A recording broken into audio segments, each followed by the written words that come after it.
காலத்துக்கு ஏற்றாற்போல் technology update ஆனாலுமே ஒரு சில விஷயம் வந்து நம்ம எப்படி இருந்தாலுமே அந்த விஷயம் வந்து மாறவே மாறாது அப்படின்ற மாதிரி சொல்லலாம். அதுல ஒரு விஷயம் தான் வந்து ஆடி மாதம் செலிப்ரேஷன் அப்படின்ற மாதிரி சொல்லலாம். சோ ஆடி மாசம் அப்படின்றது வந்து யாருக்கு எப்படி இந்த 90s கிட்ஸ் 2000 கிட்ஸ் எல்லாம் இருக்காங்க அவங்களுக்கு எல்லாம் ஒரு பயங்கரமான ஒரு பர்சனல் கனெக்ஷன் இருக்கு அப்படின்ற மாதிரி சொல்லலாம். ஏன்னா அந்த டைம்ல அவங்க க்ரோ ஆகிற டைம்ல வளர்ந்து வரும் டைம்ல வந்து நிறைய விஷயம் வந்து அதுல கேட்பாங்க. அந்த செலிப்ரேஷன் அந்த திருவிழால பண்ற ஒரு நிறைய நக்கல் நையாண்டி ஸோ அதெல்லாம் வந்து ஒரு மாதிரி பயங்கரமான ஒரு விஷயம் அப்படின்ற மாதிரி சொல்லலாம். இப்போ கூட என்னதான் நீங்க அப்டேட்டா இருந்தாலும் ஒரு படத்துல அந்த மாதிரி ஒரு சீன் இருந்தா கூட நம்மளால வந்து தவிர்க்கவே முடியாது அப்படின்ற மாதிரி கூட சொல்லலாம். சோ அதுல வந்து ஆடி மாசத்துல வந்து இந்த மாதிரி நிறைய விஷயம் இருந்தாலும் ரொம்ப பெக்யூலரான ஒரு விஷயம் வந்து இந்த ஆடி மாசம் வந்து பாடல்கள் போடுவார்கள் இல்லையா. சோ அது வந்து நம்மளால மறக்கவே முடியாது. சோ அதுல இன்னொரு ஒரு முக்கியமான விஷயம் என்னன்னா நமக்கு என்னதான் டெக்னாலஜி டெவலப் ஆகுது நிறைய விஷயம் மாறுதுனாலும் இந்த ஆடி மாசமும் மாறல ஆடி மாசத்துக்கு போற இந்த பாடல்களும் மாறல அப்படின்ற மாதிரி கூட சொல்லலாம். சோ அது வந்து ஒரு மாதிரி இப்போ கேட்டாலும் நான் சின்ன வயசுல இருந்து கேட்டிருந்த பாடல் இப்ப வரைக்குமே அதே பாடல் தான் ஆடி மாசம் ஆனா ஒலிக்குது அப்படின்னும் போது அதுவே ஒரு பெரிய விஷயம். ஒருவேளை தெரியல மியூசிக் டைரக்டர்லாம் ஆடி மாசத்துக்கு பெருசா இன்ட்ரெஸ்ட் காட்டே அப்படின்ற மாதிரி சொல்ல இப்பதான் ரீசெண்டா மூக்குத்தி அம்மனுக்கு தான் அவரு அந்த படம் அந்த ஜானர் இருந்ததால சரி அந்த ஒரு நாஸ்டாலஜிக் ஃபீல் அதுவும் ஒரு நாஸ்டாலஜிக் ஃபீல் கொண்டு வரதுக்காக தான் அந்த மாதிரி ஒரு பாடல்கள் பண்ணாரு. அப்படி இருக்கும்போது வந்து அந்த பாடல்கள் வந்து எனக்கு வந்து ஒரு நாஸ்டாலஜிக் ஃபீல் இறை நம்பிக்கையே இல்லாதவர்கள் கூட அந்த பாடல்களை கேட்டால் ஒரு மாதிரி ஒரு நாஸ்டாலஜிக் ஃபீல் அந்த நாட்களுக்கு வந்து நம்ம போயிட்டு வந்துடும் ஒரு டைம் டிராவல் மாதிரி போயிட்டு வந்துடும் அப்படின்ற மாதிரி கூட சொல்லலாம். ஸோ அந்த மாதிரி பாடல்களை பற்றி தான் நம்ம இந்த வீடியோல பேச போறோம். வாங்க பேசலாம். ஆடி மந்த் நாஸ்டாலஜிக் ஃபீல் சாங்ஸ். செல்லாத்தா செல்ல மாரியாத்தா செல்லாத்தா. இப்ப நம்ம ஆடி மாசம் அப்படின்னு எடுத்துக்கிட்டாலே ஒரு சில விஷயத்தோடு நம்ம சொன்ன சாங்ஸ் அந்த திருவிழா அப்படின்னும் போது அதோட ஒன்று சேர்ந்தவர் தான் எல்ஆர் ஈஸ்வரி. சோ அவர்களோட ஒரு பாடல்கள் தான் வந்து எல்லா இடத்துலயுமே ஒழிக்கும் அப்படின்ற மாதிரி சொல்லலாம். சம் சினிமா சாங்ஸும் இருக்கு. லேட்டரா சினிமா சாங்ஸ் அப்படின்னு சொல்லிட்டு அதை நம்ம தனியா அப்புறமா பண்ணலாம் அப்படின்னு சொல்லிட்டு ஒரு ஐடியா இருந்துச்சு. இது வந்து அப்பெல்லாம் சாமி சாங்ஸ் வந்து ஆல்பம் சாங் பண்றது வந்து ஒரு ஒரு எப்படி சொல்றது ஒரு கல்ச்சராகவே இருந்துச்சு அப்படின்ற மாதிரி கூட சொல்லலாம். ஸோ இந்த பக்கம் எஸ்பிபி பண்ணுவாரு எல்ஆர் ஈஸ்வரி ஆடி மாசம்னாலே நாங்க தான் அப்படின்னு ஒரு பக்கம் அனுராதா அவங்க பண்ணுவாங்க. ஸோ அந்த மாதிரி ஒரு மாதிரி சூப்பராகவே இருந்த ஒரு காலகட்டம் தான். இப்போ வந்து அதெல்லாம் இதை தான் நான் நாஸ்டாலஜிக் ஃபீல் அப்படின்ற மாதிரி சொல்லலாம். அதில் நம்ம இப்போ எல்ஆர் ஈஸ்வரி பற்றி தான் பேச போறோம். ஏன்னா அவங்க பாடல்கள் தான் எல்லா இடத்துலையுமே வந்து யூனிவர்சலா ஒழிக்கும் ஆடி மாசத்துக்கு அப்படின்ற மாதிரி கூட சொல்லலாம். அது முதல் பாடல் வந்து ஆடி மாசத்துல எப்பவுமே ஸ்டார்ட் பண்ற முதல் பாடல் தான் நம்ம வீடியோலயே நம்ம ஸ்டார்ட் பண்ண போறோம். அது வந்து மஞ்சளிலே நீராடி அப்படின்னு சொல்லிட்டு ஒரு பாடல் இருக்கும். மலையனூர் அங்காளியே மாகாளி திரிசூலி. சோ அந்த பாடல் தான் எல்லா ஆடி மாசம் முதல்ல நீங்க அந்த கேசட் எந்த கேசட் வாங்கினாலுமே முதல் பாடல் வந்து அந்த பாடல் தான் இருக்கும். இப்ப நீங்க யூடியூபுக்கு போனாலும் அந்த பாடல் தான் முதல் பாடல் இருக்கும். சோ அந்த பாடல் வந்து 2 வெர்ஷனா இருக்கும். எல்ஆர் ஈஸ்வரி வெர்ஷன்ல ஒன்று இருக்கும். அதுக்கப்புறம் வந்து ஒரு மேல் சிங்கர் வெர்ஷன்ல இருக்கும். ரெண்டுமே ஒரு மாதிரி பவர் பேக்கான ஒரு சாங் அப்படின்ற மாதிரி சொல்லலாம். அந்த பாடல் கேட்கும் போதே ஆடி மாசம் தான் அப்படின்ற மாதிரி ஒரு ஃபீல் வந்துடும் அப்படின்ற மாதிரி சொல்லலாம். அதுக்கப்புறம் இன்னொரு பாடல் வந்து கண்ணபுரம் நாயகியே மாரியம்மா அப்படின்னு சொல்லிட்டு ஒரு பாடல் இருக்கு. அதுல ஒரு மாதிரி சரியான ஒரு வைப் சாங் அப்படின்ற மாதிரி எல்லாம் சொல்லலாம். கண்ணபுர நாயகியே மாரியம்மா நாங்க கரகமெதி ஆடவும். திருவிழா டைம்னாலே ஒரு சேரை போட்டு அவங்க பாட்டு போடும் போது நம்ம இந்த கால் போட்டு கேட்காத பசங்களே இருக்க மாட்டாங்க. சைட் அடிக்காத பசங்களே இருக்க மாட்டாங்க என்ன உட்பட. சோ அது ஒரு மாதிரி சரியான ஒரு பாடல்.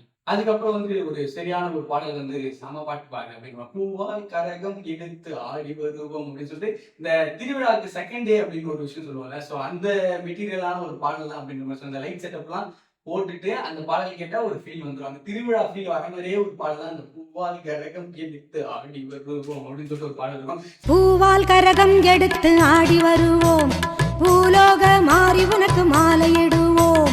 சரியான ஒரு பாட்டுப்பா அப்படின்ற மாதிரி சொல்லலாம். இப்போ சொல்லும் போது கூட நான் சின்ன வயசுல அந்த பாட்டுலாம் கேட்கும் போது என்ன நான் பண்ணிட்டு இருந்தேன்ற லெவலுக்கு எனக்கு ஒரு ஐடியா வருதோ இது பண்ணிட்டு இருந்தோம் ஜாலியா இருந்தோம் அப்படின்ற மாதிரி. ஏன்னா அந்த சின்ன வயசுன்றது நம்மளால மறக்க முடியாத ஒரு வயசு. எதுவுமே தெரியாம எந்த ஐடியாவும் இல்லாம ஒரு அது தீபாவளி எப்போ வருதுன்னு தெரியாது. ஆனா அதுக்கு ஒரு 10 நாள் முன்னாடி ரெடி பண்ணிடுவோம்.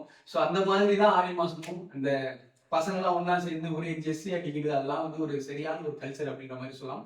ஸோ பூவால் கரகம் எடுத்து ஆடி வருவோம் அப்படின்னு சொல்லிட்டு ஒரு பாடல். அதுக்கடுத்து வந்து முத்து மாரியம்மனுக்கு திருநாளாம் அப்படின்னு சொல்லிட்டு ஒரு பாடல் இருக்கும். எல்லாமே எல்ஆர் ஈஸ்வரி பிளேலிஸ்ட் தான். எது ஒண்ணுத்துக்கு ஒண்ணு சலிச்சதே இல்லை அப்படின்ற மாதிரி சொல்லலாம். இதை வந்து ரிப்பீட்டடா போடுவாங்க. அதான் வெயிட்டே போட்டுக்கிட்டே இருப்பான். இன்னைக்கு போட்டது நாளைக்கு போடுவோம் நாளைக்கு போடுறது நாளைக்கு போடுவோம் வருஷமா அந்த பாடம் தான் போடுவோம் அப்படின்ற மாதிரி இருக்கும். ஸோ அது வந்து முத்து மாரியம்மனுக்கு திருநாளாம் அப்படின்னு சொல்லிட்டு ஒரு பாடல். முத்து மாரியம்மனுக்கு திருநாளா அவள் முகத்தழகை காண வரும். அப்புறம் இப்ப சேலை கட்டிக்கிட்டு பிள்ளை வேற லெவல்ல இருக்கும் அப்படின்ற மாதிரி சொல்லலாம் அந்த பாடல்கள்லாம். சோ இந்த பாடல் வந்து ஒரு மாதிரி நாஸ்டாலஜிக் பாடல்கள். சிவப்பு சேல கட்டிக்கிட்டு வேப்பிலையும் எடுத்துக்கிட்டு வேர்காட்டு கரு. அதுக்கப்புறம் வந்து ஈஸ்வரியே மகமாயி மாரியம்மா அப்படின்னு சொல்லிட்டு ஒரு பாடல் இருக்கும்.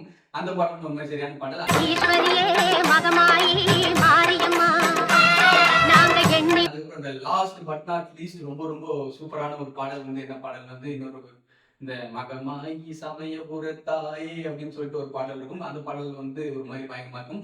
மகமாயி சமயபுரத்தாயே உன் மகள். சோ எல்லா ஈஸ்வரியும் வந்து ஆடி மாசத்துக்கு ஒரு பெரிய பெரிய பங்கு உண்டு, அவங்களோட ஒரு பங்கு அப்படின்ற மாதிரி சொல்லலாம். சோ சூப்பரான இந்த பாடல்கள் எல்லாம் ஒரு நாஸ்டாலஜிக் ஃபீல்.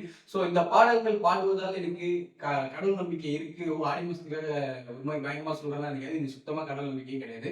சோ இதெல்லாம் வந்து ஒரு எமோஷனல் கனெக்டோட எக்ஸ்பீரியன்ஸ். ஸோ அதை வந்து தான் ஷேர் பண்ணிக்கணும் அப்படின்றதுக்காக தான் இந்த வீடியோவே பண்ணேன். ஏன்னா நம்ம இந்த நம்பிக்கைலாம் அதெல்லாம் செகண்டரி, அது நமக்கு தேவையே இல்லை அப்படின்னும் போது பாடல்கள் கேட்கும்போது நம்ம எந்த பாடல் வேணாலும் கேட்கலாம். இப்போ மியூசிக் அப்படின்றது வந்து ஒரு யூனிவர்சல் கனெக்ஷன், இல்ல ஒரு யூனிவர்சல் எமோஷன் அப்படின்ற மாதிரி சொல்லலாம். ஏன் இப்போ நம்ம தமிழ் பாட்டு நிறைய பாட்டு வந்து ஃபாரினர்ஸ்க்கு பயங்கரமா பிடிக்கும். இப்போ நாட்டு நாடுல எதுக்கு ஆஸ்கார் கொடுத்தாங்கன்னு கூட நமக்கு தெரியாது இல்லையா.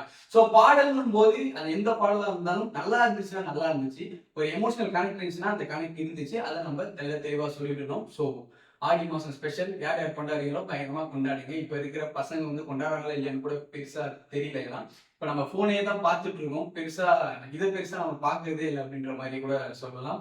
பெருசா முன்ன மாதிரி இந்த அப்பார்ட் ஃப்ரம் இந்த கிராமத்து சைடு, நம்ம இந்த சிட்டி சைடு கூட அப்பெல்லாம் வந்து ஒரு பயங்கரமான ஒரு கல்ச்சர் இருந்துச்சு, இந்த திருவிழா இந்த செலிப்ரேஷன் அப்படின்னு இருக்கும்போது. இப்பெல்லாம் அது இருக்கா இல்லையா அப்படின்ற மாதிரி கூட தெரியல. அப்படி இருந்தாலும் அவங்க சும்மா உட்காந்துட்டு போனை தான் பாக்குறானுங்களே தவிர அங்க என்ன நடக்குது அப்பெல்லாம் வந்து பயங்கரமா அனலைஸ் பண்ணுவோம். ஒண்ணுமே இல்லைனாலுமே கூட அங்கங்க என்னென்ன நடக்குது, எவன் வெள்ளை வீட்டுல வரானோ அவனை பயங்கரமா கலாச்சிட்டு, எவன் பெரிய மனுஷன் மாதிரி பிஹேவ் பண்றானோ அதை நல்லா அனலைஸ் பண்ணி அதை கமெண்ட் பண்ணி ஒரு குரூப்பா உட்காந்து சிரிச்ச நாட்கள்லாம் பயங்கரமான ஒரு நாட்கள். இதை தான் நான் வந்து நாஸ்டாலஜிக்கு எக்ஸ்பீரியன்ஸ், அதெல்லாம் வந்து ஒரு ஃபீலிங், ஒரு எமோஷன், அதெல்லாம் வந்து சொல்றேன். ஸோ முடிஞ்ச வரைக்கும் ஆடி மாசத்தை வந்து என்ஜாய் பண்ணுங்க.